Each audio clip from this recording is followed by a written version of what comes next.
नुकसान वाले काउंटर्स में सबसे ऊपर है सिप्ला जो कि 3.5% नीचे है। साथ ही इंडियन ऑयल, ल्यूपिन, सन फार्मा, BPCL और भारती इंफ्राटेल ये ऐसे काउंटर्स हैं जहां पर लाल निशान है। स्टेट बैंक ऑफ इंडिया ये करीब 1% नीचे इस समय ट्रेड करते हुए। Let's take a look at mid cap stocks जहां पर रुझान अच्छा देखने को मिल रहा है। अगर हम निफ्टी के मिड कैप 100 को देखें, इसमें कंटेनर कॉर्पोरेशन ऑफ इंडिया ये टॉप गेनर है, 3.5% ऊपर ये ट्रेड कर रहा है। इंटरग्लोब की हमने बात की थी बाजार खुलने से पहले, ये करीब 1.5% ऊपर है। दीवान हाउसिंग फाइनेंस और IDBI ये कुछ अन्य काउंटर्स हैं जहां पर मजबूती देखने को मिल रही है। नुकसान वाले काउंटर्स में NMDC है, REC, पावर फाइनेंस और बैंक ऑफ इंडिया ये कुछ अन्य काउंटर्स हैं जहां पर लाल निशान देखने को मिल रहा है। लेकिन एक बार देखिए आप पूरी ही NBFC स्पेस को यहाँ पर जो कल की बाइंग है वो एक्सटेंड हो रही है। कुछ स्पेसिफिक शेयर्स जो परफॉर्म कर रहे हैं उसमें मनापुरम फाइनेंस है, हालांकि यहाँ पर अर्निंग्स का ट्रिगर है, अर्निंग्स अच्छे आए। बजाज फाइनेंस की भी पॉजिटिव ओपनिंग हुई है, ये भी करीब 0.1% ऊपर ट्रेड कर रहा है। साथ ही कुछ और स्टॉक्स को देखें तो जहाँ पर पॉजिटिव ओपनिंग हुई है, इनफैक्ट एक बार देख लेते हैं रेमंड्स को, क्योंकि कल ये स्टॉक काफ़ी वॉलेटाइल स्टॉक था, ये गिरकर खुला, उसके बाद इसने काफ़ी स्मार्टली रिकवरी दिखाई और अब करीब 2% ऊपर आ चुका है। एक आप देखिए मैरिको के शेयर में बिल्कुल फ्लैटिश रुझान पर ट्रेड अभी हो रहा है, लेकिन अभी एक बड़ी ब्लॉक डील हुई, 31 लाख शेयरों का सौदा हुआ है 315 के प्राइस पर, अभी 316 के लेवल्स पर ट्रेड करा है। पूरे एविएशन स्पेस को देख लेते हैं, आज क्रूड फॉल का ट्रिगर है स्पेस के साथ, और जेट एयरवेज 2.5% ऊपर 480 के लेवल्स पर है। स्पाइस जेट में 3.5% की मजबूती है और इंडिगो भी स्ट्रेंथ के साथ ही ओपन हुआ, ये स्टॉक भी करीब 1.5% ऊपर ट्रेड कर रहा है। कल के कुछ स्ट्रॉन्ग मूवर्स थे, उनमें एक था जैन इरिगेशन, ये स्टॉक में एक स्ट्रॉन्ग स्पर्ट कल रहा, एक अच्छी रिकवरी हमने कल देखी और आज भी पॉजिटिव ओपनिंग हुई है। 2% ऊपर 98 के लेवल्स पर ये ट्रेड करा और एक्सपर्ट्स मानते हैं कि 100 के लेवल पार किए तो वापस ये अच्छी मजबूती रिफ्लेक्ट कर सकता है आज के सेशन में।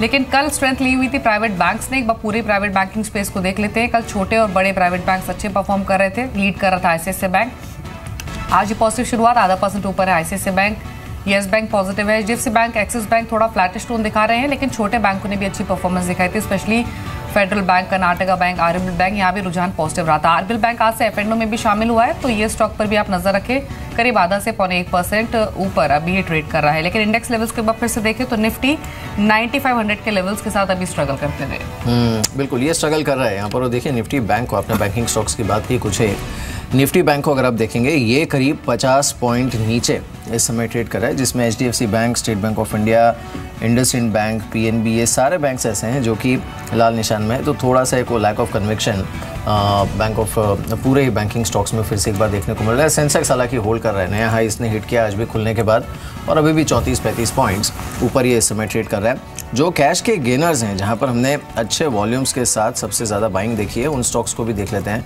तो जो कैश के गेनर्स हैं NSE के, इसमें देखिए रुचि सोया है, डिश टीवी पर आज काफ़ी अच्छा मूव देखने को मिला है, मनापुरम फाइनेंस, RCF ये कुछ अन्य काउंटर्स हैं जो अच्छे वॉल्यूम्स के साथ बाइंग देख रहे हैं। साथ ही Finolex cables, NBCC, Heidelberg cement और गायत्री प्रोजेक्ट्स ये कुछ अन्य काउंटर्स हैं जिस पर अच्छी खरीदारी इस समय देखने को मिल रही है। देन ऑब्वियसली कॉनकोर है, CG पावर है जिस पर अच्छा मूव देखने को मिला है। So overall stock specific action, index में बहुत ज़्यादा एक्शन नहीं, और जो हैवी रनअप मार्केट ने देखा हुआ है उसके बाद का एक ओवरहैंग क्लियरली इंडेक्स पर रिफ्लेक्ट कर रहा है इस समय। क्या कहेंगे आज की ओपनिंग पर आप उर्मिल? सिमी?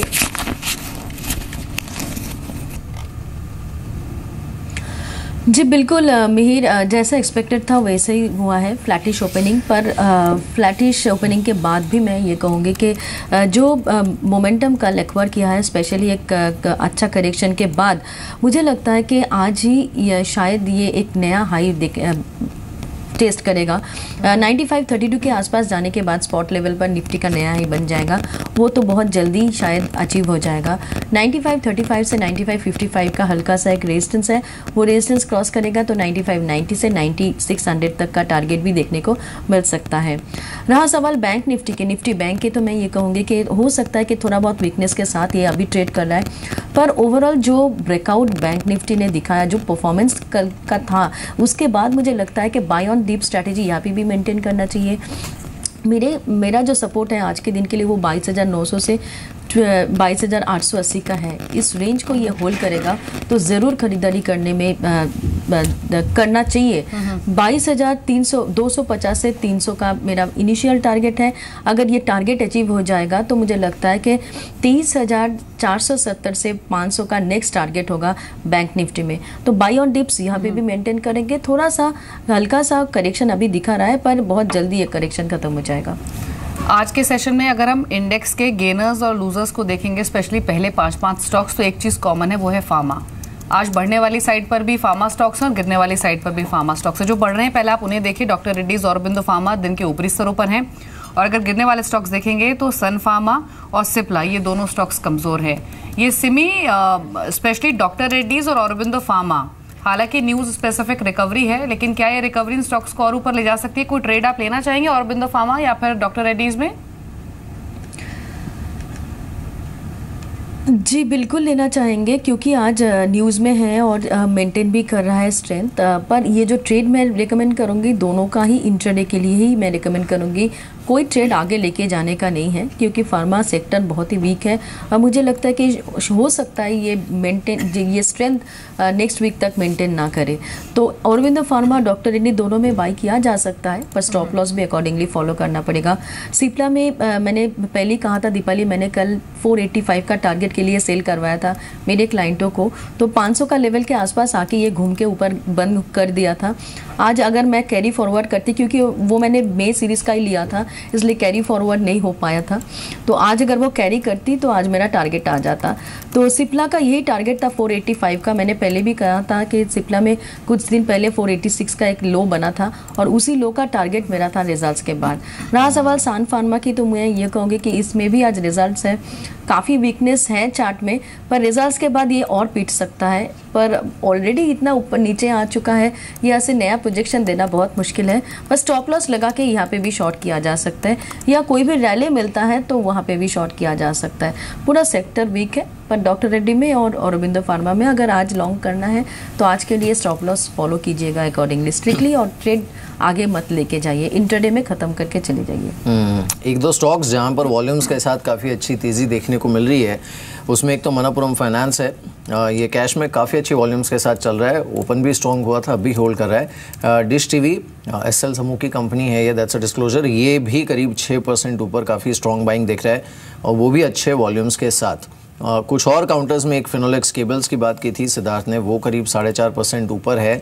आरसीएफ के काउंटर पर अच्छे वॉल्यूम्स के साथ 4% की तेज़ी है। साथ ही सीजी पावर, ये काउंटर करीब 4% ऊपर चल रहा है, और एनबीसीसी और जेट एयरवेज, ये दो अन्य काउंटर्स हैं जहां पर 3.5-4% का मूव इस समय देखने को मिल रहा है। अपार्ट फ्रॉम फिनोलेक्स केबल्स, ये जो बाकी स्टॉक्स मैंने बताया सिद्धार्थ, इसमें आपके रडार पर है कोई स्टॉक?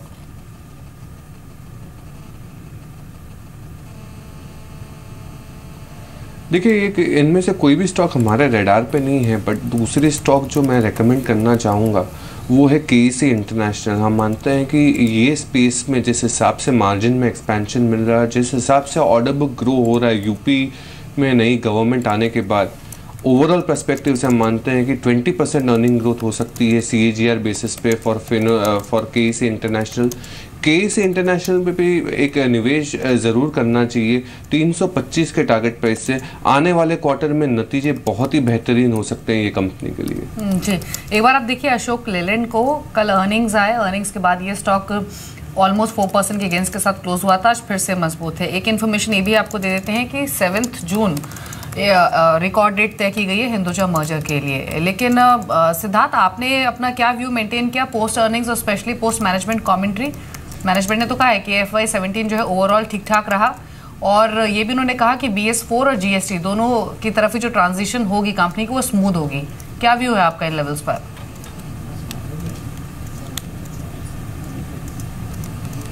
ये आप अशोक लेलैंड की बात कर रहे हैं ना? जी, अशोक लेलैंड के नतीजे तो काफ़ी अच्छे आए हैं, और हम मानते हैं कि मार्च के नतीजे अच्छे आने के उम्मीद ज़रूर थी, क्योंकि जिस हिसाब से एमिशन नॉर्म्स चेंज हो रहे थे मार्च में, बहुत ही बड़ा पेंटअप डिमांड देखने मिला था स्पेशली MHCV सेगमेंट में। बट अब जो है वो MHCV सेगमेंट में थोड़ा सा लल रह सकता है। जो मेन है वो लाइट कमर्शियल व्हीकल जिसे हम LCV कहते हैं, LCV में एक अच्छा ग्रोथ रह सकता है, क्योंकि LCV जो सेगमेंट है वो पूरे साल में ग्रोथ रहता है। तो अशोक लेलैंड में हम लोग क्वाइट पॉजिटिव और कंस्ट्रक्टिव है। 124 के टारगेट प्राइस से खरीदारी जरूर करनी चाहिए। बिल्कुल। चलिए, SGX निफ्टी को हमने देखा, ये इस समय रिकॉर्ड लेवल्स पर है और निफ्टी भी जिस तरह का रुझान दिखा रहा है, फिर से एक बार अपने रिकॉर्ड लेवल्स को छूने की तैयारी में निफ्टी यहाँ पर बेरली 2-3 अंकों का फासला अपने रिकॉर्ड लेवल से है यहाँ पर, लेकिन सेंसेक्स ऑलरेडी नए रिकॉर्ड लेवल पर 30,820 के आसपास ये समय ट्रेड करते हुए, और निफ्टी भी इस समय अच्छी ऊंचाई पर 9523 का लेवल यहाँ पर देखने को मिल रहा है। तो अब ना ऑब्वियसली वो टेक्निकली हो सकता है थोड़ा बहुत रेजिस्टेंस इन लेवल्स के आसपास देखने को मिले, लेकिन जो मोमेंटम है मार्केट का, अगर ये होल्ड कर जाता है अब एक आध घंटे के लिए इन लेवल्स के आसपास, तो फिर नए सिरे से हो सकता है मजबूती मार्केट में देखने को मिले, या फिर बढ़त जो है वो थोड़ी एक्सटेंड हो। एक बार फिर से देख लेते हैं जो निफ्टी के गेनर्स हैं, जहाँ पर अच्छा रुझान देखने को मिल रहा है, उन स्टॉक्स को देख लेते हैं। निफ्टी की जो मजबूती वाले स्टॉक्स हैं उसको अगर हम देखें, इसमें एशियन पेंट्स इस समय सबसे ऊपर है, साथ ही Tata Steel, Hindalco, Yes Bank, ये कुछ काउंटर्स हैं। Yes Bank in fact Nifty Bank का भी टॉप गेनर है along with Federal Bank, ITC, Aurobindo pharma, Eicher Motors, ये कुछ नए काउंटर्स हैं जहाँ पर अच्छी स्ट्रेंथ है। ITC पर क्या करेंगे सिमी आप?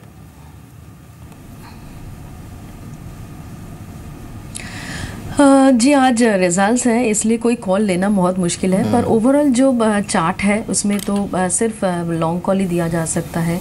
तो हल्का सा अगर करेक्शन मिलता है तो मुझे लगता है कि ITC में लॉन्ग पोजीशन मेंटेन किया जा सकता है या लॉन्ग इनिशिएट किया जा सकता है आज की इंटरडे के लिए। 295 के नीचे स्टॉप लॉस स्ट्रिक्टली मेंटेन कीजिएगा अगर आज कोई ट्रेड ले रहा है तो, और अगर रिजल्ट सब कुछ ठीक ठाक हो तो हो सकता है कि ये 310 से 315 का टारगेट दिखा सकता है इंटरडे में। ओवरऑल अच्छा चार्ट है, मुझे लगता है कि रिजल्ट्स अच्छा आना चाहिए। ठीक है, ये बात पूरे फर्टिलाइजर स्पेस को देख लेते हैं। कल भी ये स्टॉक्स चले थे और आज भी जो शुरुआत है वो पॉजिटिव नोट पर हुई है। NFL 1% से ज़्यादा की स्ट्रेंथ दिखा रहा है। चंबल फर्टिलाइजर की परफॉर्मेंस ठीक है, 2.5% की स्ट्रेंथ के साथ, अगेन ये भी डे हाई पर है। GNFC, RCF, NFL, इन सभी स्टॉक्स में एक अच्छी वाइब्रेंसी देखी जा रही है। और कल इनफैक्ट खबर आई भी थी कि केरला मानसून पहुंचा है, जो शावर्स हैं वो होने शुरू हुए हैं और बिफोर टाइम है, ये जो स्केड्यूल टाइम था उससे पहले। तो ये एक और फैक्टर है जिसने पॉजिटिविटी एमर्ज की है इन सभी स्टॉक्स में। लेकिन सिमी, ये फर्टिलाइजर से दो स्टॉक्स पर स्पेशली आपका व्यू चाहिए, एक तो RCF और दूसरा चंबल फर्टिलाइजर्स, दोनों पर क्या करेंगे? इनफैक्ट इस बीच हम देख लेते हैं एक बार निफ्टी को। निफ्टी नए रिकॉर्ड हाइस पर अब ट्रेड कर रहा है 23 पॉइंट्स की बढ़त के साथ 9531। सेंसेक्स और निफ्टी बैंक इन दोनों ने कल भी रिकॉर्ड हाइस टच किए थे, आज भी रिकॉर्ड हाइस टच किए। एक फॉर्मेलिटी निफ्टी की ओर से बाकी थी जो कि पूरी हुई और अब 9530 के लेवल्स पर इंडेक्स ट्रेड कर रहा है। इनफैक्ट कल हम बात कर भी रहे थे कि सेंसेक्स ने ही रिकॉर्ड हाइस टच नहीं किए। करीब 22 ऐसे स्टॉक्स थे BSE के जिन्होंने लाइफ टाइम हाइस टच किए। मोर देन 80 शेयर्स ऐसे थे जिन्होंने 52 वीक हाइस कल के सेशन में टच किए थे। और आज के परफॉर्मेंस को देखें तो पार्टिसिपेशन हर सेक्टर की ओर से आया है। एक फार्मा सपोर्ट नहीं कर रहा था, आज फार्मा ने भी सपोर्ट किया है। आप देखिए डॉक्टर रेड्डीज और बिंदु फार्मा से सपोर्ट आया है, एशियन पेंट्स चल रहा है, मेटल स्टॉक्स, प्राइवेट बैंक्स, यहाँ अच्छी वाइब्रेंसी हमने पिछले कुछ दिनों में देखी है। आज भी येस बैंक लीड करते हुए, आयशर मोटर्स ने एक लीडरशिप रीगेन की, वो रुझान आज भी बना हुआ है, 1.5% ऊपर ये भी है। ITC की ओर से भी सपोर्ट आ रहा है। तो ये एक इंटरेस्टिंग फैक्ट है कि आज के अगर हम पहले टॉप 10 गेनर्स को देखेंगे तो हर सेक्टर से एक दिग्गज आके पार्टिसिपेट कर रहा है, जिसने हेल्प की है। और निफ्टी अब करीब 9528 के लेवल्स पर है। निफ्टी आज इंट्राडे पॉइंट ऑफ व्यू से इंडेक्स पर कोई व्यू चेंज करेंगी या फिर लॉन्ग्स होल्ड रखेंगी? टारगेट्स कुछ रीशफल करेंगी क्या?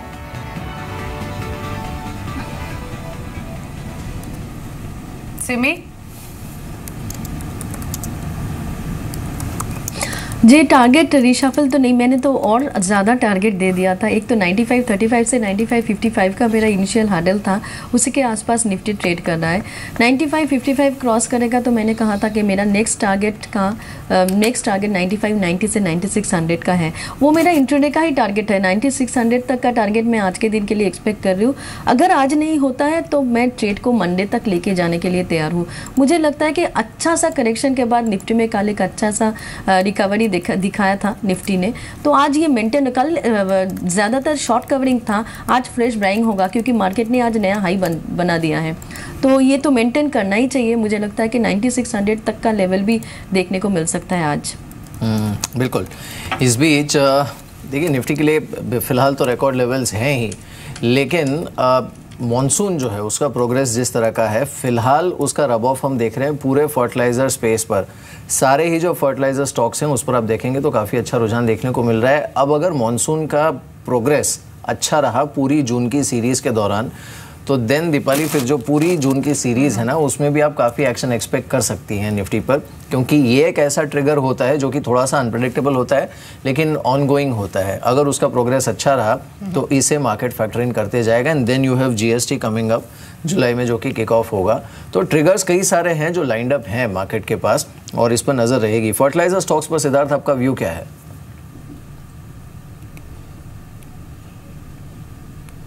देखिए मिहिर, मैं प्योर फर्टिलाइज़र पे नहीं जाना चाहूँगा, पर एग्रोकेमिकल में ज़रूर बैठ लेना चाहूँगा, क्योंकि जिस हिसाब से आईएमडी के आंकड़े हैं जो आप बता रहे हैं मॉनसून्स की जून में प्रोग्रेस देखने के लिए, तो ओवरऑल पर्सपेक्टिव से पहला स्टॉक होगा यूपीएल। एग्रोकेमिकल स्पेस में हम मानते हैं कि यूपीएल का जिस हिसाब से मार्जिन और नंबर्स काफ़ी बेहतर आए हैं। अभी जो हाल में ब्राज़ील का जो इशू हुआ था उससे एक नीजक और सेंटिमेंटल रिएक्शन ज़रूर हुआ था, पर मैं मानता हूँ कि ये फ़ायदेमंद होगा यूपीएल के लिए जो मूव है। तो यूपीएल पे ज़रूर दाव लगाना चाहेंगे। दूसरा स्टॉक होगा पीआई इंडस्ट्रीज। हम मानते हैं कि पीआई इंडस्ट्रीज भी सीएसएम बिजनेस में काफ़ी अच्छा परफॉर्म कर रहा है और एक्सपेंशन कर रहा है। तो पीआई इंडस्ट्री और यूपीएल 1100 के टारगेट से ज़रूर देखना चाहिए।